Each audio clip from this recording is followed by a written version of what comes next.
ألا لله الدين الخالص.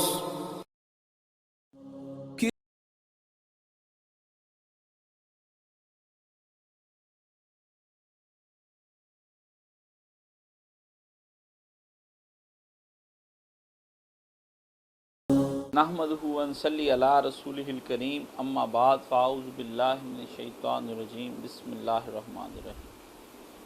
عزیزان گرامی، مقدمہ پڑھ رہے ہیں تفہیم القرآن کا ہم۔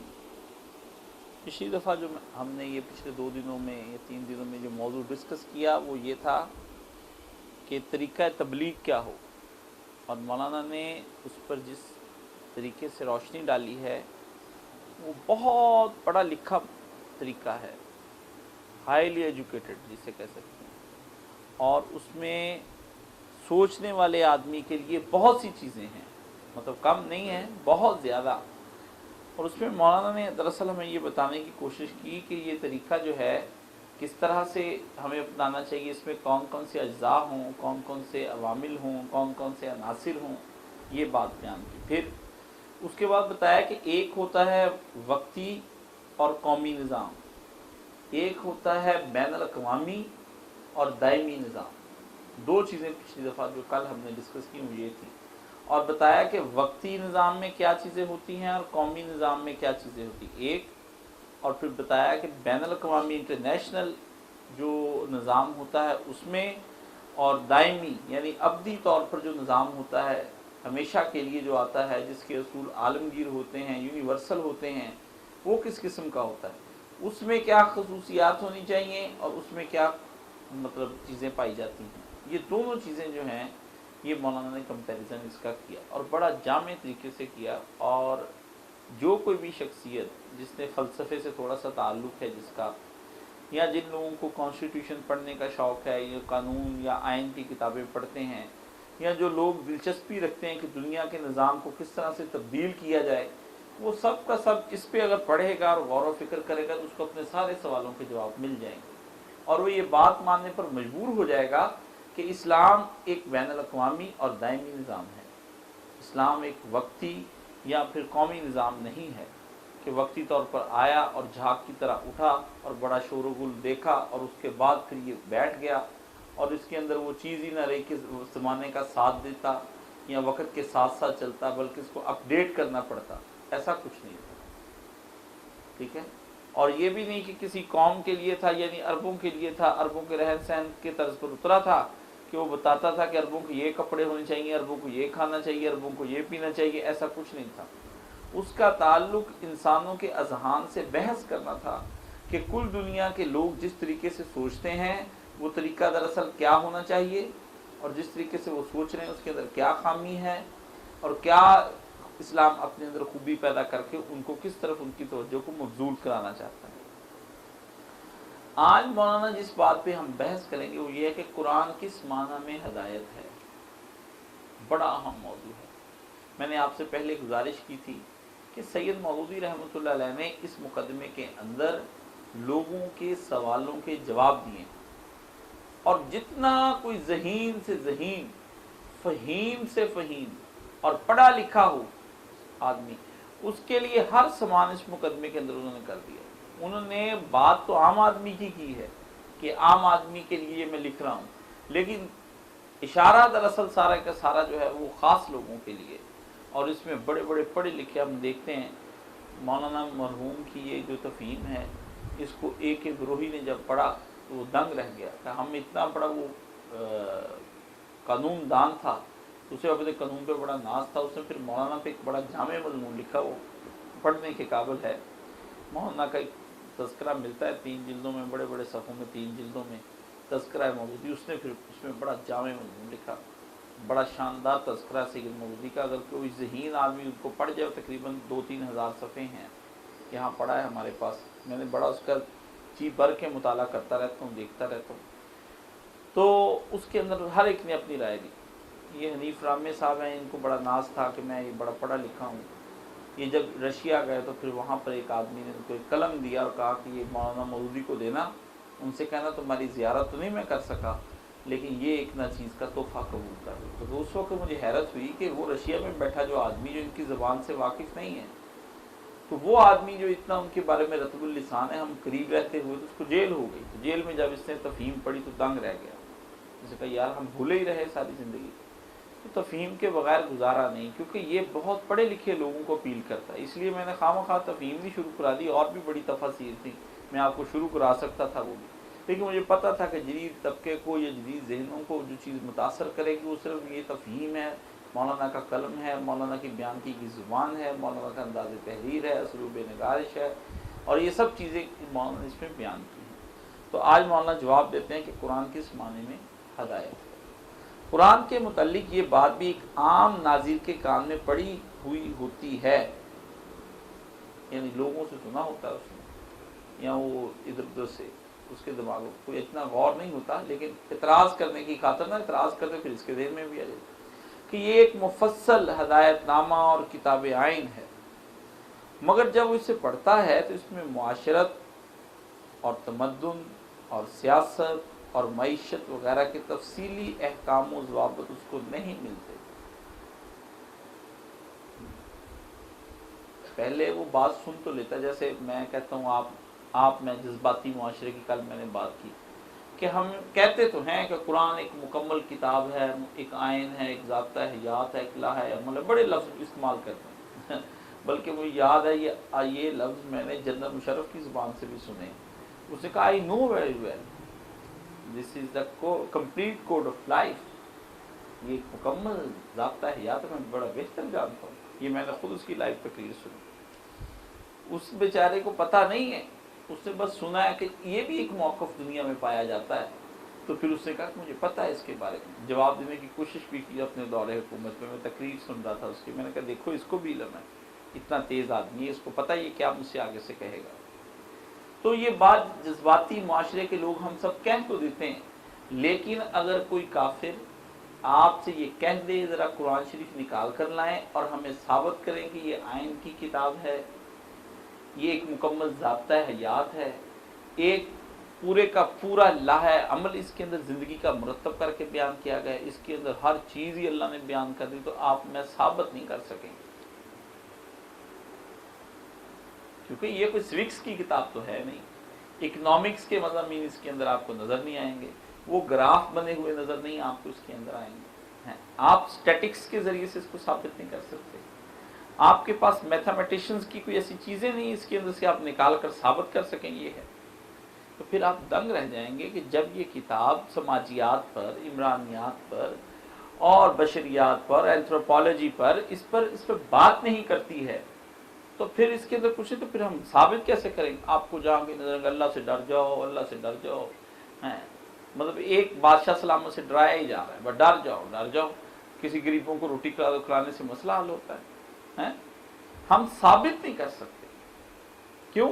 ہم نے اس کو اس فہم اور اس ادراک سے پڑھنے کی کوشش ہی نہیں کی جس سے یہ آپ ثابت کر سکیں.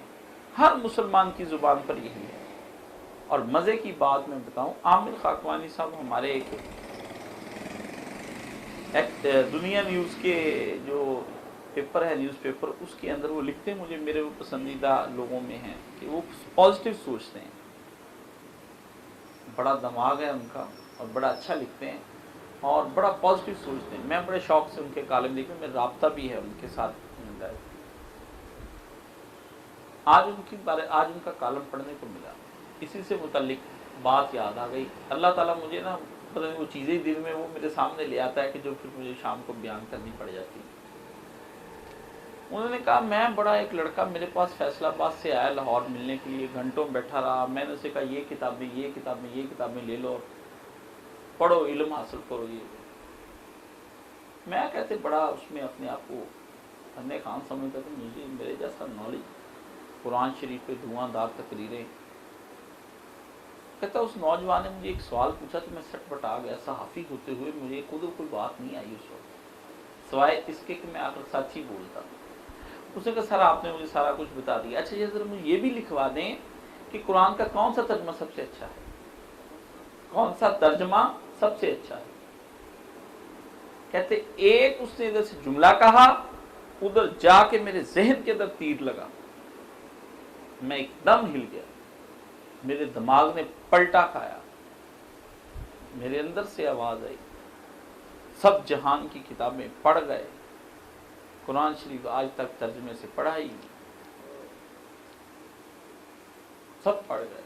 اور بچہ پوچھ رہا ہے کہ آپ نے ہر فن پر مجھے کتابیں لکھوا دی ہیں، ذرا یہ بھی تو فرمائیے کہ قرآن شریف کا پورے کا پورا کون سا ترجمہ، کس رائٹر کا ترجمہ میں لے لوں، اب میں اس کو جواب دوں تو دوں کیا؟ اندر سے نفس نے ایک دفعہ حرکت ضرور کی ہوگی، انہوں نے تو نہیں لکھا، پھر میں کہہ دوں فلانے کا لے لو، لیکن چونکہ بندہ ایماندار تھا، اس سے اپنا سچ اپنے کالم کے اندر لکھا، اور اس کے کالم پڑھنے والے کتنے لوگ اس سے مایوس ہو گئے ہوں گے، لیکن نیک اور ایماندار آدمی کی نشانی یہ ہوتی ہے وہ اپنی جہالت کا فوری اعتراف کرتا ہے، اپنی غلطی کا اعتراف کرتا ہے، ہاں اس سے یہ غلطی ہوئی، ابھی اس کا ضمیر مرا نہیں ہوتا۔ تو انہوں نے کہا کہ میں نے کوئی ترجمہ نہیں پڑھا، میں کسی کے بارے میں آپ کو نہیں ابھی بتا سکتا۔ پھر میں متوجہ ہوا، پھر میں نے قرآن شریف لیے، پھر میں نے دیکھے، پھر انہوں نے 2-3 تراجم کے بارے میں بتایا کہ میں نے یہ بھی پڑھا، یہ بھی پڑھا، وہ ایک الگ بحث ہے۔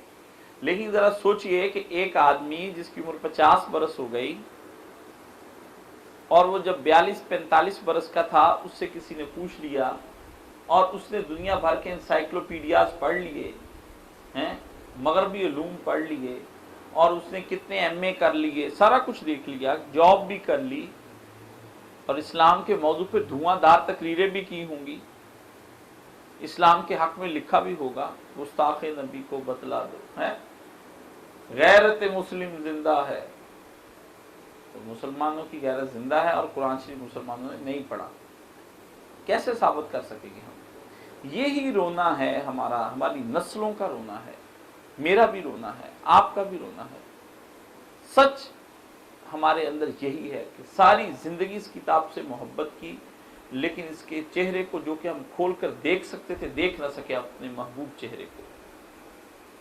انسان جس محبوبہ سے محبت کرتا ہے وہ اس کے سامنے گھونگھٹ اوڑے بیٹھی رہے اور اسے کہے جب چاہے گھونگھٹ اٹھا کے دیکھ لو، تو وہ نہ اٹھائے، تو آپ کیا کہیں گے؟ اس کوئی سچی محبت کرنے والا ہے؟ وہ کچھ اور ہے، جسے میں نے آپ سے کہا تھا کہ جذباتی بیدار معاشرہ، کہ ہمارا معاشرہ بیدار تو ہے لیکن جذباتی ہے، بس جذباتی انس ہے، جذبات ہیں، آپ سے پیار ہے، آپ سے پیار ہے، آپ کے ساتھ ہیں جناب، ہم کہیں نہیں گئے، ہم تو آپ کے دل میں رہتے ہیں۔ جب پوچھو الٹے سیدھے سوالوں کے جواب ملتے ہیں، کہاں ہو تمہارے دل میں، بات بڑی سننے کو مزیدار لگتی ہے، لیکن دل میں کہاں ہوتا ہے؟ مطلب پڑھا تو ٹیلی فون کیا نا، کام ہوتا ہے تو آتے ہو۔ یہی بات اس قرآن شریف کے ساتھ ہے، اور دنیا کی واحد کتاب کہ جس کے چاہنے والے اگر کوئی اس کو جلا دے تو اس آدمی کو جلا دیں۔ آپ کے پاکستان میں جلایا نہیں، گوجرا کے اندر کیا ہوا؟ گاؤں کے گاؤں جلا کر راکھ کر دیا آپ نے، اقلیتوں کی بددعائیں لی۔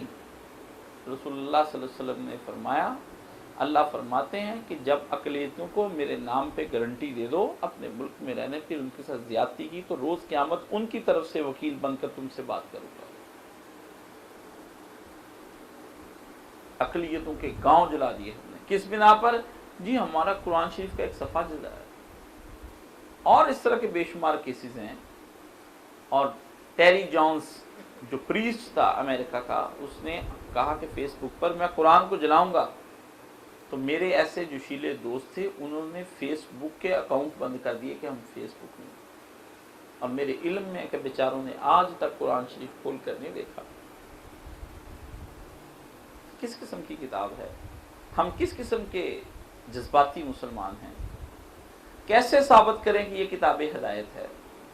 دنیا پھنس گئی سٹاک کرنسی ایکسچینج کے اندر، آپ کیسے لے کر جائیں گے اس قرآن شریف کو؟ کون سا اصول اس قرآن شریف کا نکال کر سٹاک کرنسی ایکسچینج کے اندر جا کر ثابت کریں گے کہ یہ آیا صحیح ہے یا غلط؟ دکھائیے اس قرآن شریف سے نکال کر کے۔ سود کی ایک آدھ قسم آپ کو حرام نظر آئے گی جو آپ کی سمجھ میں آتی ہے یہ سود ہے، لاکھوں طرز کا سود بینکنگ کے نظام میں آ گیا، آپ ثابت نہیں کر سکتے۔ تقی عثمانی کچھ کہیں، گاندھی صاحب کچھ کہیں، ڈاکٹر صاحب کچھ کہیں، میں کچھ کہوں، وہ کچھ کہیں، یہ کچھ کہیں،